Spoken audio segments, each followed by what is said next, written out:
Oh, silent warriors. Do you know that today's people are losing the silent war?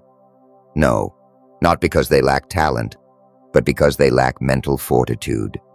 We scroll, compare, envy. Then we wonder why life seems to have stopped. We seek comfort, but we get more tired. We avoid pain, but we are burned by it every day. The truth is cruel. Convenience is slowly exhausting us. And hardship is the only teacher that turns us into steel.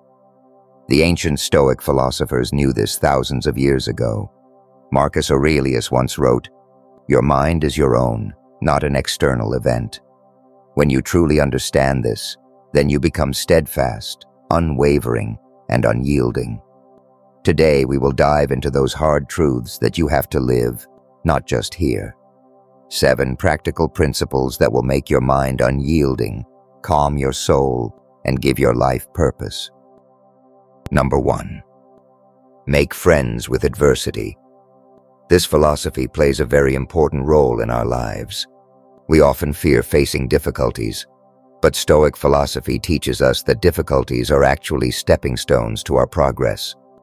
When we start seeing difficulties as friends, our perspective changes completely. The ancient Greek philosopher Epictetus said, "It is not what happens to us in life, but how we react to it that matters." This quote is the foundation of the concept of make friends with adversity. Imagine, when a mountaineer faces a difficult climb, does he retreat? No, he takes it as a challenge, which makes him stronger. Similarly, every obstacle in life is a new learning opportunity for us. For example, look at the life of Steve Jobs. When he was fired from Apple, it was the biggest obstacle of his life. But he embraced that obstacle and founded successful companies like Pixar and Next. This experience made him more determined, and later he returned to Apple, which opened up a new horizon in the world of technology. This story teaches us that sometimes the biggest setbacks are our biggest opportunities. Can you think of any difficulties in your life that seemed bad at first, but later brought you something good? Let us know in the comments. Your experience will inspire us. Practical strategy. Create a difficulty log. Take a small diary or notebook and write down the small problems you face every day. Next to each problem, write how you dealt with it and what you learned. This will help you build a positive relationship with your problems and teach you to stay calm in difficult situations in the future. I see every difficulty as a learning opportunity, and I know that I am capable of facing any challenge. From this point, we learned how important it is to calm yourself down at the beginning and see difficulties as a learning opportunity. When we see difficulties as friends, our minds are calm and we can focus on effective solutions. This not only increases our mental strength, but also helps us grow personally. Number 2, don't be a slave to your emotions. This powerful idea is even more relevant in our modern lives. We are often driven by our emotions, which leads to decisions that we later regret. Stoic philosophy teaches us how to observe our emotions without being influenced by them. The ancient Stoic philosopher Seneca said, "We suffer more not for what we experience, but for what we assume." This quote highlights the importance of controlling our emotions. Our anger, fear, frustration, all these feelings often become bigger than our reality and cloud our judgment. When we become a slave to our emotions, we lose the ability to think rationally. A common example is social media. When we see the success of others, we often feel jealous or inferior. In the wake of these feelings, we make comments that can be hurtful, or we ourselves start doing things that are harmful to us. But if we learn to see emotions as feelings and not be driven by them, we can be more calm and composed. Stoic emperors like Marcus Aurelius, who ruled the Roman Empire, knew how powerful emotions can be. He wrote in his diary every day about how to control emotions and act rationally. He taught that we do not have control over external events, but we do have complete control over how we react to them. This self-control is what helped him become a successful ruler and philosopher. Can you think of a situation where you made a decision on impulse and later regretted it? Share your experiences in the comments. It will help us all learn. Practical strategy. Take a 10-second break. Whenever you feel a strong emotion consuming you, such as anger, frustration, fear, take a deep breath for 10 seconds and calm yourself down. This short break will help you detach yourself from the emotion and will help to analyze the situation rationally. I am the master of my feelings, not their slave. I am able to make decisions calmly and rationally. From this point, we learned how important it is to observe our feelings without being emotional and not be controlled by them. Freedom from the slavery of feelings helps us live stronger, more confident, and more purposeful lives. It brings positive results in our lives and gives us peace of mind. Number 3, take what you can. This Stoic principle is the key to our peace of mind and effectiveness. There are many things in our lives that we have no control over, such as the weather, the behavior of others, or world events. But what we do have control over are our own thoughts, actions, and reactions. The ancient Greek philosopher Epictetus was one of the most prominent proponents of this idea. He said, "Some things are under our control, and some are not. The things we have control over are our opinions, our desires, our dislikes, and in a word, our own actions." When we worry or get frustrated about things that are out of our control, we only waste our energy and subject ourselves to unnecessary anxiety. For example, suppose you are going to a job interview. Your preparation, the way you answer, your confidence, all of these are under your control. But you have no control over the decisions of the interview board, the qualifications of other candidates, or the needs of the company. If you overthink the interview board's decision and let yourself down, your own performance may suffer. But if you just focus on your preparation and give it your all, you will feel peace of mind, no matter the outcome. Famous Olympic athletes often follow this principle. They focus on their training, their diet, and their performance. They don't waste their energy worrying about things like the performance of other competitors or the weather. This mindset helps them reach their highest level. Can you think of a situation where you wasted a lot of time worrying about things that were out of your control and later realized that it was unnecessary? Let us all learn from your experiences by commenting. Practical strategy. Create a control list. Take a piece of paper and divide it into 2 columns. In one column, write what is in my control, and in the other, write what is out of my control. Divide the worries in your life into these 2 columns. This will make it clear to you which things you should focus on and which ones you should let go of. I focus only on what is in my control and accept calmly what is not in my control. From this point, we learned how important it is to focus on what is in our control and not worry about what is not in our control. This principle helps us live a more effective and peaceful life. When we free ourselves from unnecessary worries, we can use our energy more productively. This increases our confidence and brings positive results in life. Number 4, practice intentional suffering. This idea may sound a bit harsh, but it has a deep meaning in Stoic philosophy. The purpose is not self-torture, but to prepare ourselves for the inevitable difficult situations in life and to increase our resilience by going outside our comfort zone. The ancient Roman philosopher Seneca attached great importance to this practice. Despite being rich and powerful, he sometimes voluntarily lived in poverty, eating simple food, sleeping on hard floors, and living with minimal comforts. The reason for this was to convince himself that if he were to face such a situation, he would be able to endure it, and it would not harm his happiness. This practice gave him a kind of psychological defense against future uncertainty. The main goal of this practice is to free ourselves from the illusion of comfort. When we deliberately face small discomforts, we realize that we are not as fragile as we think. For example, we take a hot bath every day. But if one day we try a cold bath, it may be uncomfortable at first, but we gradually get used to it. This not only increases our physical endurance, but also increases our mental toughness. This idea is not limited to ancient times. In modern times, successful people also face deliberately difficult situations to get out of their comfort zone. Challenges like military training, extreme sports, or even learning a new language are also a form of intentional hardship practice. People like Bill Gates sometimes put themselves in situations where they had to give up their usual comfort, which helped them increase their problem-solving abilities and resilience. Have you ever deliberately tried to get out of your comfort zone, which made you stronger? Let us know in the comments.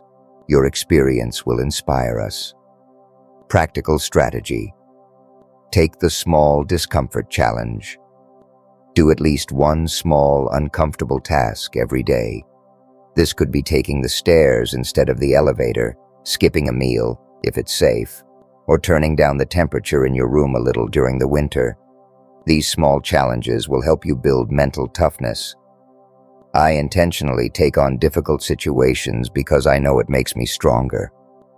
From this point, we learned how important it is to intentionally step outside our comfort zone and practice small hardships for our mental resilience and preparedness. Practicing intentional hardship prepares us for unexpected challenges in life and awakens our inner strength. It shows us that we can endure more than we think. Number 5. Love the process, not the outcome. This powerful Stoic principle helps us live more purposeful and stress-free. We often focus too much on the final outcome of our goals, thereby missing out on the joy and learning opportunities of the journey. Stoic philosophy teaches us that we have control only over the process, not the outcome. Epictetus said, "The things under our control are neither good nor bad, but rather our actions, our decisions." When we base our happiness on outcomes, we become dependent on external factors over which we have no control. But when we learn to love the process, every step becomes valuable to us. Every effort feels like a part of the success. For example, a writer dreams of writing a book. If he only focuses on the outcome of the book being published, the long and difficult process of writing may seem burdensome to him. He may become frustrated with every rejection or criticism he encounters. But if he loves the process of writing, choosing words, creating characters, weaving a story, then every day will be meaningful to him. Whatever the final result, he will find satisfaction in his work. There is a philosophy in Japanese craftsmanship called Kaizen, which emphasizes gradual and continuous improvement. This is also an example of loving the process. Constant improvement is achieved through small steps, where the process is more important than the final result. This mentality not only makes the work enjoyable, but also helps to achieve high-quality results.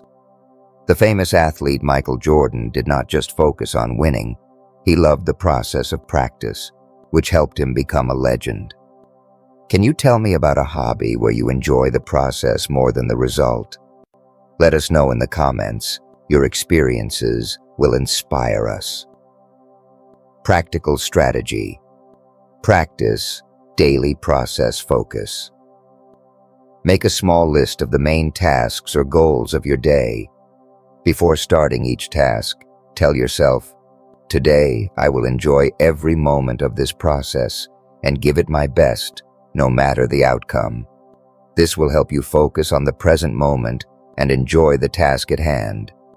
I focus on my effort and the process because I know that it is the only thing under my control and the key to my success. From this point, we learned how important it is for our peace of mind and effectiveness to love and focus on the process rather than the final result. Loving the process, not the result, brings more resilience and joy to our lives. It teaches us that true happiness does not depend on external results, but rather lies within our inner efforts and our journey. Number 6. Remember death, but do not fear it. This powerful Stoic principle, known in Latin as memento mori, is a profound way to make our lives more aware and valuable. It does not mean to be depressed by the thought of death, but to accept the transience of life and live each moment to the fullest. Stoic philosophers believed that the reality of death prevents us from worrying about trivial things and helps us focus on what is truly important. Marcus Aurelius repeatedly wrote about the inevitability of death in his Meditations, a realization that helped him to free himself from attachment to power, wealth, or fame. He knew that one day everything would end, so it was important to make the most of the present. This awareness of death gives our lives a new meaning. When we realize that our time is limited, we want to spend it on meaningful activities instead of wasting it. For example, we may want to spend more time with loved ones, fulfill our dreams, or make a positive impact on society. This realization awakens our inner strength and frees us from procrastination. When ancient Roman generals returned to the capital after a victory, they would have a servant behind them who would repeatedly say, "Memento mori," that is, remember that you too are mortal. This was used to keep the general from his arrogance and to remind him of the transience of power. This story teaches us that even at the peak of life, we should not forget this fundamental truth. However, this remembrance should not be a cause for fear. The Stoics said that death is a natural process that is beyond our control. To fear it is to deny an essential part of life. Fear paralyzes us, but accepting death frees us and inspires us to live fully. Have you ever experienced the transience of death, which has brought about a positive change in your life? Let us know in the comments. Your experiences will inspire us. Practical strategy. Use a memento mori card. Write memento mori or remember death on a small card and keep it on your wallet or desk. It will remind you several times a day that life is fleeting. It will free you from unnecessary worries and help you value the present moment. I know that life is fleeting, and this realization inspires me to value each moment and live with courage. From this point, we learned how important it is to remember the inevitability of death, but not to fear it, to make our lives more conscious, purposeful, and valuable. Remembering death does not shorten our lives, but rather widens them. It shows us that every breath is a gift, and every moment is important. This realization helps us to make today the best day of our lives. Number 7. Be a fighter for virtue, not for praise. This Stoic principle helps us find our true self-worth and inner motivation. We often work for the praise or recognition of others, which weakens us and distracts us from our true purpose. Stoic philosophy teaches us that our motivation should come not from external sources, but from inner qualities. Marcus Aurelius, who was a Roman emperor, knew how fleeting and uncertain external praise can be. He wrote in his Meditations, "The true value of our work lies not in its results, but in its purpose." When we work only for praise, we are controlled by the opinions of others. But when we work for virtues, such as honesty, fairness, diligence, and courage, our work becomes more powerful and meaningful. For example, an artist who paints only for awards or sales may quickly become discouraged if his work is not recognized. But an artist who paints for his love of art and for the quality of expressing his own creativity derives inner joy from his work. Whether his work is ultimately recognized or not, his inner motivation remains intact. This principle increases our self-esteem and resilience. When we know that we are doing the right thing, Criticism or praise from others does not have much of an impact on us. We evaluate ourselves according to our own standards, which makes us more confident. Mahatma Gandhi, during his non-violent movement, faced criticism and opposition from millions of people. But he remained steadfast in his inner belief and the quality of righteousness that ultimately helped him succeed. Have you ever been disappointed by working for the praise or recognition of others? Or have you found true joy in working for the quality? Let us know in the comments. Your experiences will inspire us. Practical strategy: keep an inner purpose journal. Write down at least one thing you do every day that you did solely to express your inner qualities, such as honesty, hard work, generosity, not for the praise or recognition of others. This exercise will help you find your inner motivation. I honor my inner qualities and act accordingly because I know that this is the source of my true strength and satisfaction. From this point, we learned how important it is to work for inner qualities and purpose, rather than external praise or recognition, to achieve our true self-worth and lasting satisfaction. Being a fighter for virtue makes our lives stronger, more purposeful, and more internally rich. It teaches us that true success lies within us, not outside. You have seen the 7 powerful pillars of Stoic philosophy that can reshape your mind and awaken unwavering inner strength. From befriending adversity to being a warrior for virtue, each law will help you discover your inner resilience. Remember, life's adversities are not external, but our inner reactions. This philosophy will teach you to focus on the things within your control and free yourself from unnecessary worries. So, why wait? Apply these Stoic principles to your life now. Build your inner fortress. You are not alone in this journey. Share your favorite Stoic practice with us in the comments below. Like and share the video to share this knowledge with others, and subscribe to our channel for more deep Stoic insights. Let's move forward on the path of knowledge and wisdom together.